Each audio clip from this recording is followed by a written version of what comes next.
We're out here at Memorial Stadium, Shasta College football getting ready for what could be the biggest game of the season up against Contra Costa College, Saturday night at 6 o'clock. I'm here with Knights coach Craig Thompson, quarterback Dylan Desmarais. And coach, I heard you talking to your team over there. You know, it's not the rivalry game with Butte, it's not playing Siskiyous, but really, you know, this is the biggest game of the season for you guys. Tell me about why and how you guys are feeling about it.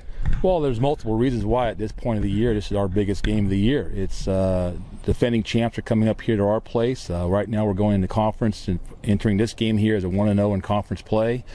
And if you really look at the big picture here, it's going to take a team to kind of go through conference probably undefeated, really walk away with the conference title. So it's like every game in conference play is like a playoff game. So that's the mindset we have, and that's why this is such an important game for us right now. And now, Coach, your quarterback Dylan over here had some playing experience, but it was his first start last week. Tell me about what you guys thought about his performance, you know, his first one on the JC level as a starter. Well, I mean, we were really impressed with the way he handled the situation, stepping in and being our starting quarterback going into our first conference game.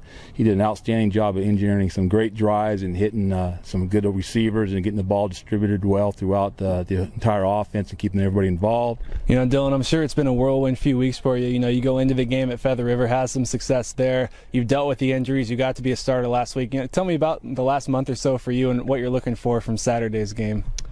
It's been a pretty cool experience. I've had a lot of help from the quarterbacks, and Austin's been handling it well, and he's helped me out a lot.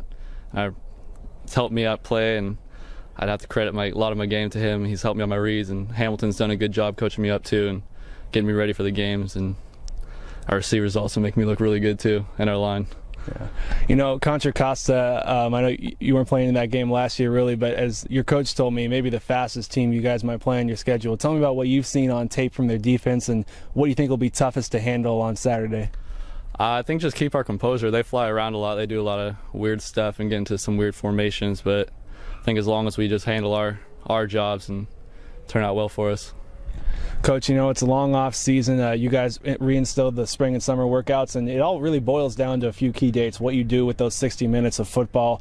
That said, you know, how do you expect your guys to embrace that moment? Well, I know our guys are ready. We've had another good week of preparation. I know the guys are ready and mature. This team seems to be growing up week by week. You know, and when we have good weeks of preparation through practice, it seems to materialize in great performances in the game. So, you know, like Coach Hamilton and stuff was saying just the other day as we were talking about some things, it's not about potential at this point, it's about production. So I think our guys are trying to go out there and have a really great productive night once again. So they're ready for it. I have all the confidence in the world they're going to go out and play and give us everything they got. All right, Coach Thompson, Dylan, thanks for joining me, guys. Saturday night at 6 p.m. out here at Memorial Stadium, Shasta College takes on Contra Costa. It's homecoming, it's Hall of Fame night, and most importantly, it's a night that could decide the Bay Valley Conference champion. So if you can't make it out, follow a running story on Reading.com for updates.